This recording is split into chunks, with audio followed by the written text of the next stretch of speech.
اللہ تبارک و تعالی اپنے قرآن مقدس میں ارشاد فرماتا ہے لقد جاءکم رسول من انفسکم عزیز علیہ ما عنتم حریص علیکم بالمؤمنین رؤوف رحیم صدق اللہ مولانا العظیم وبلغنا رسوله النبی الامین المکین الکریم ونحن على ذلك من الشاهدين والشاكرين والحمد لله رب العالمين. حضرات گرامی وقار، آج یہ شب ماہ ربیع الاول شریف کی شب ہے جسے ہم اور آپ 12 ربیع الاول کے نام سے جانتے ہیں. سب جانتے ہیں کہ اسی رات میں جانے کائنات حضور رحمت عالم صلی اللہ علیہ وسلم دنیا میں تشریف لائے اور حضور اکرم صلی اللہ علیہ وسلم کی آمد کی خوشی میں ہی یہ جلسہ یہ محفل منعقد کی گئی ہے. جن حضرات نے اس محفل میں تعاون کیا ہے دامِ درم قدم سکھ نے جس طریقے سے اس محفل کا انعقاد کیا ہے، میں دعا کرتا ہوں کہ اللہ تبارک و تعالی ان تمام لوگوں کی تمام جائز مقاصد میں کامیابی عطا فرمائے. میں نے ابھی اس آیت کریمہ کی تلاوت کرنے کا شرف حاصل کیا. اللہ رب العزت قرآن مقدس میں ارشاد فرماتا ہے لقد جاءکم رسول من انفسکم عزیز علیہ ما عنتم حریص علیکم بالمؤمنین رؤوف رحیم.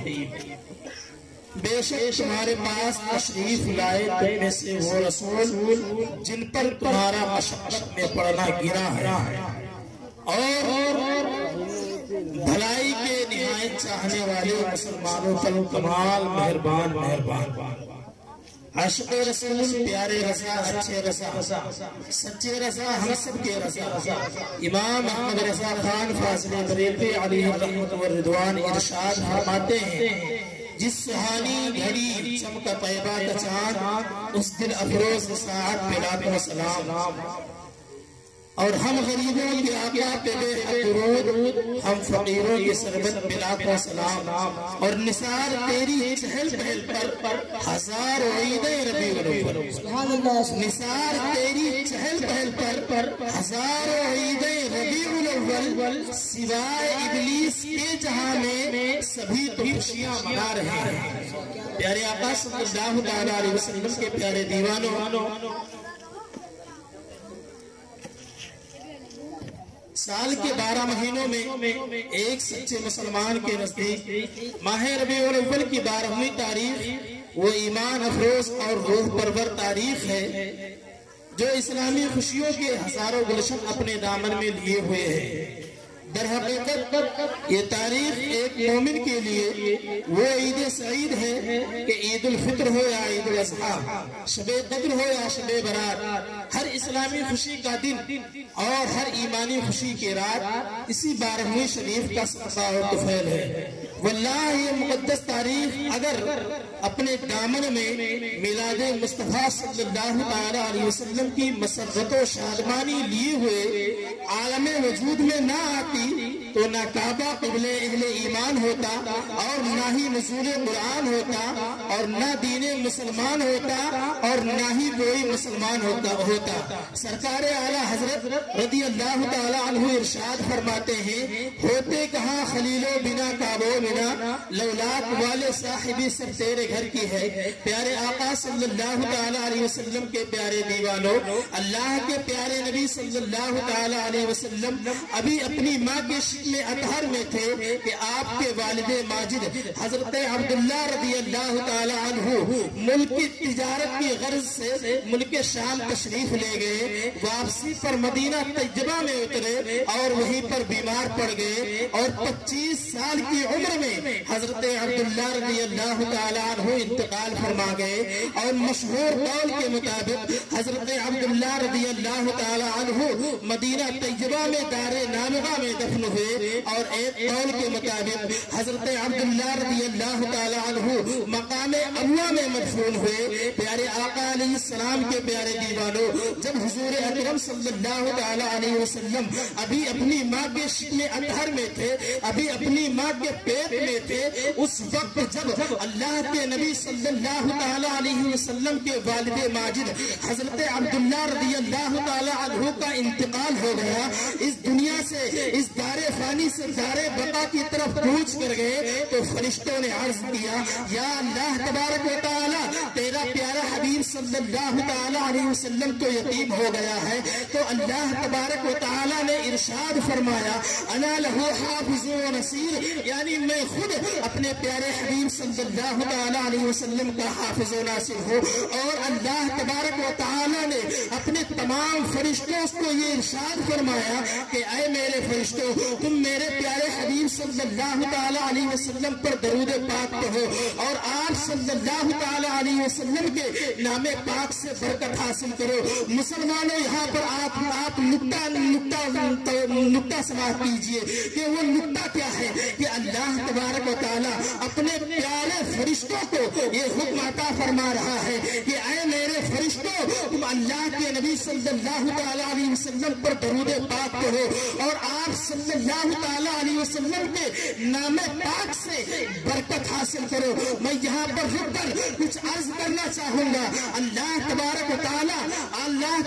تعالی کے پیارے فرشتوں کے بارے میں یہ کہا جاتا ہے کہ فرشتے معصوم ہوتے ہیں۔ معصوم کون ہوتے ہیں؟ معصوم جانتے ہیں کس کو کہتے ہیں؟ معصوم اس کو کہتے ہیں کہ جس سے کوئی غلطی نہ ہوئی ہو، جس سے کوئی غلطی نہ ہوئی ہو اور نہ کبھی ہونے کا اندیشہ ہو، اسے معصوم کہا جاتا ہے۔ جب اللہ تبارک و تعالی اپنے ان پیارے معصوم فرشتوں کو یہ حکم دے رہا ہے کہ اے میرے فرشتوں، تم میرے پیارے حبیب صلی اللہ تعالی علیہ وسلم پر درود پاک پڑھو اور آپ صلی اللہ تعالی علیہ وسلم کے نام پاک سے برکت حاصل کرو، تو ہم تو غلام ہیں، ہم تو حضور کے غلام ہیں، ہم تو گنہگار ہیں۔ نہ جانے ہم دنیا کے اندر ایک دن میں صرف 12 گھنٹے کے اندر کتنے جھوٹ بول دیتے ہیں، کتنے ناجائز کام کر دیتے ہیں۔ تو اگر ہم آقا کریم صلی اللہ تعالی علیہ وسلم پر درود پاک پڑھیں گے تو درود پاک کی برکت سے انشاءاللہ تعالی اللہ تبارک و تعالی ہمارے تمام گناہوں کو بخش دے گا اور گناہوں کو بخش کر ہمیں جنت الفردوس میں اعلیٰ مقام عطا فرمائے گا۔ پیارے آقا صلی اللہ تعالی علیہ وسلم کے پیارے دیوانوں، حضرت امام جعفر صادق رضی اللہ تعالی عنہ سے کسی نے پوچھا کہ آپ صلی اللہ تعالی علیہ وسلم کے یتیم ہونے کی حکمت کیا ہے؟ کبھی ابھی آپ صلی اللہ تعالی علیہ وسلم اپنی ماں کے شکم اطہر میں تھے، اپنی ماں کے پیٹ میں تھے کہ آپ کے والد ماجد حضرت عبداللہ رضی اللہ تعالی عنہ کا انتقال ہو جاتا ہے، اور اس کے بعد جب حضور اکرم صلی اللہ تعالی علیہ وسلم 6 سال کے ہوئے تو ان کی والدہ ماجدہ حضرت آمنہ طیبہ طاہرہ رضی اللہ تعالی عنہ وصال فرما گئی۔ پھر اس کے بعد آپ کے دادا جان حضرت عبد المطلب بھی داغ مفارقت دے گئے، تو اس نے عرض کیا، حضرت امام جعفر صادق رضی اللہ تعالی عنہ سے پوچھا کہ آپ یہ حضور بتائیں کہ آخر حضور اکرم صلی اللہ تعالی علیہ وسلم کے یتیم ہونے کی حکمت کیا ہے؟ تو حضرت امام جعفر صادق رضی اللہ تعالی عنہ نے ارشاد فرمایا تاکہ آقائے کریم صلی اللہ تعالی علیہ وسلم پر کسی کا احسان نہ رہے، پوری دنیا کے اندر کسی کا احسان حضور پر نہ رہے، اور صرف حضور اکرم صلی اللہ تعالی علیہ وسلم پر اللہ تبارک و تعالیٰ کا احسان رہے، اور حضور اکرم صلی اللہ تعالی علیہ وسلم کا ساری کائنات پر احسان رہے۔ اور یہ حق ہے کہ آج پوری دنیا کے اندر حضور رحمت عالم نور مجسم صلی اللہ تعالی علیہ وسلم کا احسان ہے، ان کے احسان کی بدولت آج ہم اور آپ یہاں پر بیٹھے ہوئے ہیں۔ اگر وہ دنیا کے اندر نہ آتے تو یہ زمین و آسمان نہ بنائے جاتے، اگر حضور اکرم صلی اللہ تعالی علیہ وسلم اس دنیا کے اندر تشریف نہ لاتے تو اللہ تبارک و تعالیٰ نہ قرآن کو نازل فرماتا، نہ مسلمان بناتا، اور نہ ہی کوئی دنیا کے اندر مومن و مسلمان ہوتا، بلکہ اللہ تبارک و تعالیٰ اپنی ربوبیت کو بھی ظاہر نہیں فرماتا، تو اس سے پتہ چلتا ہے کہ ہمارے آقا نور مجسم صلی اللہ تعالیٰ علیہ وسلم اس پوری کائنات کے لیے، اس پوری دنیا کے لیے رحمت ہے، اور سب ان کا احسان ہم سب کے اوپر ہے۔ سبحان اللہ، سبحان اللہ۔ نعرہ تکبیر، نعرہ رسالت، جشن عید میلاد النبی، سرکار کی آمد، طه کی آمد، یاسین کی آمد۔ اللہ صلی اللہ تعالیٰ علیہ وسلم کے پیارے دیوانوں، حضرت آمنہ طیبہ طاہرہ رضی اللہ تعالیٰ عنہا فرماتی ہیں کہ جب حضور اکرم صلی اللہ تعالیٰ علیہ وسلم میرے پیٹ میں تھے تو کسی کہنے والے نے کہا انک قد حملت بسجدی حاضر الامت و نبیہا، یعنی آپ اس وقت کی سردار کی اور نبی کی ماں بننے والی ہیں۔ حضرت آمنہ طیبہ طاہرہ رضی اللہ تعالیٰ عنہا فرماتی ہیں کہ میں نے وقت ولادت چند عورتوں کو دیکھا جو قد و قامت اور حسن و جمال میں بے مثال تھی، جن کی خوبصورتی کا کوئی مثال ہی نہیں تھا۔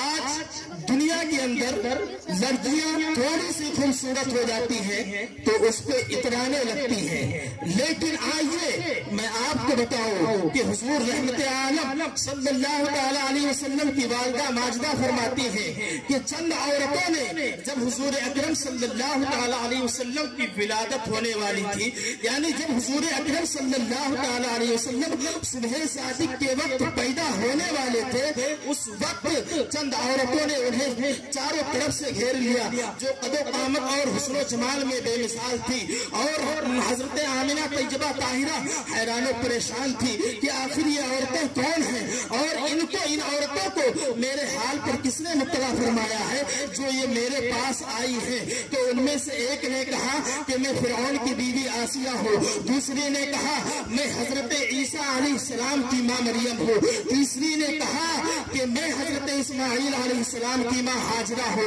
اور یہ ہمارے ساتھ جنت کی ہو رہے ہیں۔ حضرات گرامی وقار، آج جو دنیا کے اندر کچھ کم وقت ایسے بھی ہو گئے ہیں جو حضور رحمت عالم صلی اللہ تعالیٰ علیہ وسلم کو اپنی طرح کہتے ہیں کہ حضور تو ہماری طرح بشر ہے، حضور تو ہمارے بڑے بھائی ہیں۔ ارے نادان، تو اپنے گریبان کے اندر جھانک کر کے دیکھ کہ تیری جب پیدائش ہوتی ہے، جب تو پیدا ہوا تھا اس وقت کون خدمت کے لیے آیا تھا؟ تیرے گھر والے بھی صحیح سے تیری ماں کی خدمت کے لیے نہیں آ رہے تھے، لیکن تو اسی واقعہ سے سوچ لے کہ جب حضور اکرم صلی اللہ تعالیٰ علیہ وسلم اس دنیا کے اندر تشریف فرما ہو رہے تھے، جب یہ ولادت ہو رہی تھی تو اس وقت جنت سے حوریں آئی تھی حضور کی ماں کی خدمت کے لیے۔ تو میں ان کم وقتوں سے عرض کروں گا کہ اسی واقعہ سے تو ذرا تم اندازہ لگا لو کہ ہم کس طرح سے ہیں اور حضور اکرم صلی اللہ تعالیٰ علیہ وسلم کس طرح سے ہیں۔ پیارے آقا صلی اللہ تعالیٰ علیہ وسلم کے پیارے دیوانوں، یہ میلاد النبی صلی اللہ تعالیٰ علیہ وسلم ہے۔ اس موقع پر ہم خوشیوں کا اظہار کرتے ہیں، لائٹنگ لگاتے ہیں، اور اپنی حیثیت کے مطابق اللہ تبارک و تعالیٰ کے بندوں کو جس ان کی حیثیت جو ہوتی ہے وہ اپنی حیثیت کے مطابق روشنی کرتے ہیں، قمقمے لگاتے ہیں۔ جس طریقے سے آپ حضرات دیکھ رہے ہیں کہ یہ جو گاؤں میں ہماری سجاوٹ ہوئی ہے تو یہ کیوں سجاتے ہیں؟ آئیے میں اس پر ثبوت پیش کرتا ہوں تاکہ جو لوگ بھی آپ کو منع کریں کہ یہ سجانے سے کیا ملتا ہے، یہ لائٹ لگانے سے کیا ملتا ہے، اور میں آج ثابت کروں گا کہ جو لوگ جلسے سے روکتے ہیں کہ جلسے جلوس کرتے ہیں اس سے کیا ملتا ہے، میں ابھی ثابت کروں گا کہ جب ہم جلسہ کرتے ہیں تو اس جلسے سے کیا ملتا ہے۔ میں آپ کو قرآن و حدیث کی روشنی میں اور بزرگان دین کی اقوال سے ثابت کروں گا کہ جلسے کرنے سے کیا فائدے ہوتے ہیں اور جلوس کرنے سے کیا فائدے ہوتے ہیں اور روشنی کرنے سے کیا فائدے ہوتے ہیں۔ پیارے آقا صلی اللہ تعالیٰ علیہ وسلم کے پیارے دیوانوں، جب ہم خوشی کا اظہار کرتے ہیں، جب ہم جشن مناتے ہیں، اب وہ چاہے خوشی کسی کے بھی موقع پر ہو، چاہے وہ خوشی اور جشن بچے کی ولادت کے موقع پر ہو، بچے کے عقیقے کے موقع پر ہو، شادی بیاہ کے موقع پر ہو، یا کسی بھی نعمت و دولت کے ملنے کے موقع پر ہو، ہم اپنی حیثیت کے مطابق روشنی کرتے ہیں، قمقمے لگاتے ہیں، اور اس طرح سے اپنی خوشی اور جشن کا اظہار کرتے ہیں، اور گلی کوچوں کو، محلوں مکانوں کو سجا کر بقعۂ نور بنا دیتے ہیں۔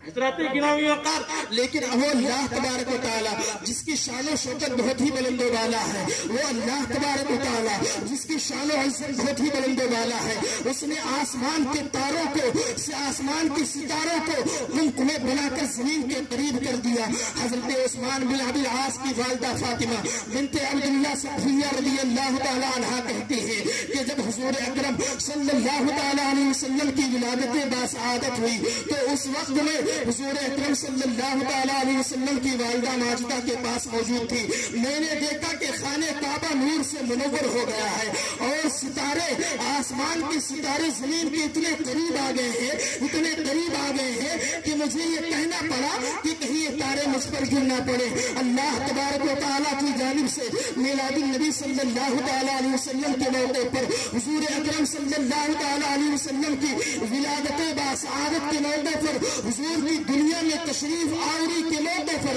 اللہ تبارک و تعالیٰ نے آسمان کے تاروں کو منقلب بنا کر زمین کے اتنے قریب کر دیا، اتنے قریب کر دیا کہ لوگ یہ سمجھنے لگے تھے کہ کہیں یہ تارے مجھ پر گر نہ پڑے، کہیں یہ تارے مجھ پر گر نہ پڑے، اور وہ تمام آسمان کے ستارے حضور اکرم صلی اللہ تعالیٰ علیہ وسلم کے گھر کی جانب جھکے ہوئے تھے اور خوب روشن تھے۔ پیارے آقا علیہ السلام کے پیارے دیوانوں، سیدی سرکار اعلیٰ حضرت رضی اللہ تعالیٰ عنہ فرماتے ہیں صبح طیبہ میں ہوئی بڑھتا ہے بارہ نور کا، صدقہ لینے نور کا، آیا ہے تارا نور کا۔ پیارے آقا صلی اللہ تعالیٰ علیہ وسلم کے پیارے دیوانوں، صاف طور پر ظاہر باہر ہو گیا کہ میلاد النبی صلی اللہ تعالیٰ علیہ وسلم کے موقع پر جو ہم لائٹنگ لگاتے ہیں، جو ہم اپنے گھروں کو سجاتے ہیں اور ان گلیوں مکانوں گھروں کوچوں کو سجاتے ہیں، اس کا بلکہ سجانا چاہیے اور اس پر ہمیں خوب خوب خوشیاں منانا چاہیے، کیونکہ گھروں میں لائٹنگ لگانا،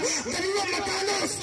گھروں کو سجانا یہ اللہ تبارک و تعالیٰ کی سنت ہے اور اس کی خوشی کا ذریعہ ہے، کیونکہ اللہ تبارک و تعالیٰ نے حضور کی آمد پر آسمان کے تاروں کو حضور کی آمد پر حضور کے گھروں کی جانب جھکا دیا تھا۔ اس سے پتہ چلتا ہے کہ میلاد النبی صلی اللہ تعالیٰ علیہ وسلم کے موقع پر ہمیں بھی خوب خوب خوشیاں کرنا چاہیے۔ ہم اہل سنت و جماعت ہیں، ہم حضور اکرم صلی اللہ تعالیٰ علیہ وسلم کے چاہنے والے ہیں، حضور پر اپنی جانوں کو قربان کرنے والے ہیں، اس لیے ہم یہ لائٹنگ کرتے ہیں، یہ گلیوں مکانوں کو سجاتے ہیں اور دنیا والوں کو یہ بتا دیتے ہیں کہ اے دنیا والوں سن لو، کوئی ہم حضور کے ماننے والے ہیں، ہم حضور کے چاہنے والے ہیں۔ سبحان اللہ سبحان اللہ جیسے نعرہ تکبیر، نعرہ رسالت، جشن عید میلاد النبی، سرکار کی آمد۔ پیارے آقا علیہ السلام کے پیارے دیوانوں، اور کچھ لوگوں کو جھنڈوں سے بھی چڑھ ہے، کہتے ہیں کہ جھنڈے لگانا یہ کیا ہے، فضول خرچی کہتے ہیں اس کو۔ ارے کم بختو، اگر تم نے پڑھا ہوتا نا، اگر تم نے قرآن و حدیث کو سمجھا ہوتا تو یہ اتنی بیکار باتیں کہتے ہوئے نہ نظر آتے ہیں۔ آج جب میں پوچھنا چاہتا ہوں آپ لوگوں سے، جو لوگ بھی یہ کہتے ہیں جا کر کے تم لوگ ان کو بتا دینا کہ میلاد النبی صلی اللہ تعالیٰ علیہ وسلم کے موقع پر ہم خوشی کیوں کرتے ہیں۔ آپ لوگوں سے بھی کچھ لوگ ملتے ہوں گے ایسے جو کہتے ہوں گے یہ جب میلاد النبی آتا ہے، ربیع الاول آتا ہے، تو اس میں یہ سنی لوگ، میں نام نہیں لوں گا دوسرے طبقے کا،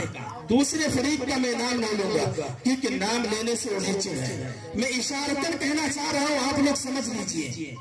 عقل مند را اشارہ کافی، عقل مندوں کے لیے اشارہ کافی ہے۔ آپ سمجھنے کی کوشش کیجئے، جو لوگ آج کچھ لوگ ایسے بھی ہیں جب ہم میلاد النبی صلی اللہ تعالیٰ علیہ وسلم کے موقع پر خوشیاں کرتے ہیں، جھنڈے لگاتے ہیں، لائٹنگ کرتے ہیں، بہت سارے لوگ کہتے ہیں جو جن کا عقیدہ بیکار ہے، وہ حضرات کہتے ہیں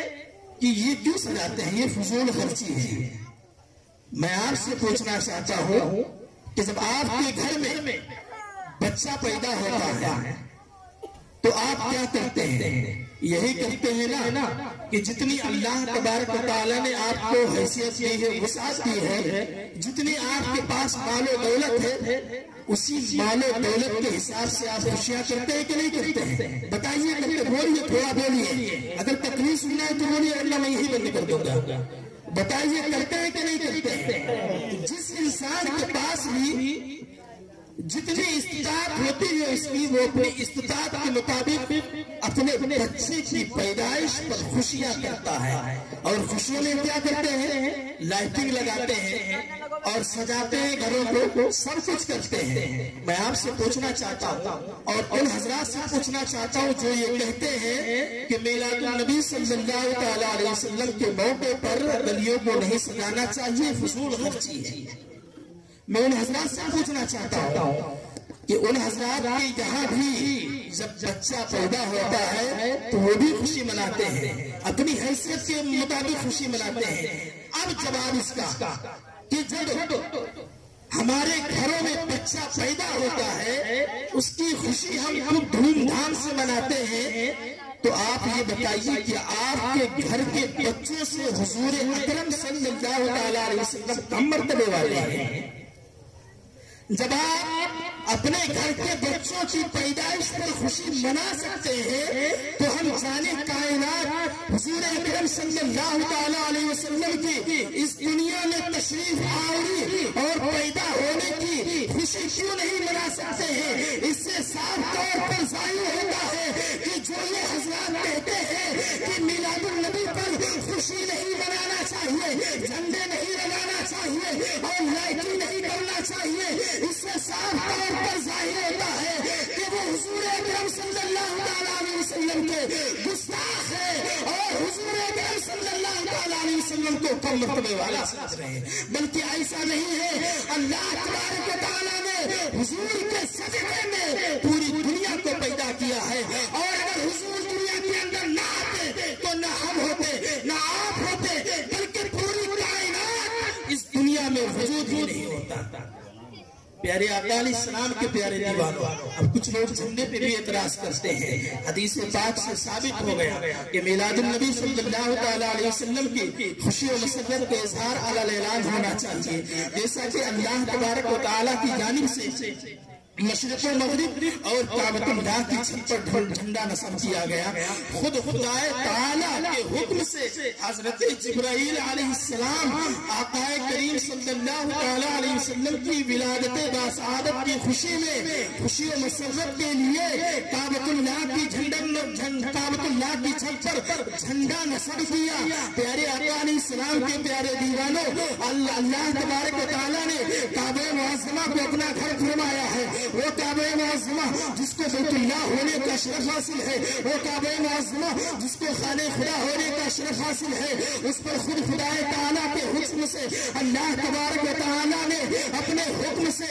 حضرت جبرائیل علیہ السلام کو یہ حکم دیا کہ اے جبریل تم جاؤ، 3 جھنڈے لے کر کے جاؤ، ایک جھنڈا مشرق میں ڈالو، دوسرا جھنڈا مغرب میں ڈالو اور تیسرا جھنڈا میرے گھر کعبۃ اللہ کی چھت پر نصب کرو۔ تو ہم تو آقا کریم صلی اللہ تعالی علیہ وسلم کے امتی ہیں، ہم تو آقا کریم صلی اللہ تعالی علیہ وسلم کے غلام ہیں، ہم تو حضور اکرم صلی اللہ تعالی علیہ وسلم کے ماننے والے ہیں، تو ہم پر بھی یہ لازم ہے کہ میلاد النبی صلی اللہ تعالی علیہ وسلم کے موقع پر اپنے گھروں پر جھنڈے لگانا چاہیے، اور یہ اللہ تبارک و تعالیٰ کی خوشی جان کر اللہ تبارک و تعالیٰ اور اس کے پیارے حبیب صلی اللہ تعالی علیہ وسلم کی بارگاہ میں کثیر انعام و اکرام کے مستحق بن جائیں۔ پیارے آقا علیہ السلام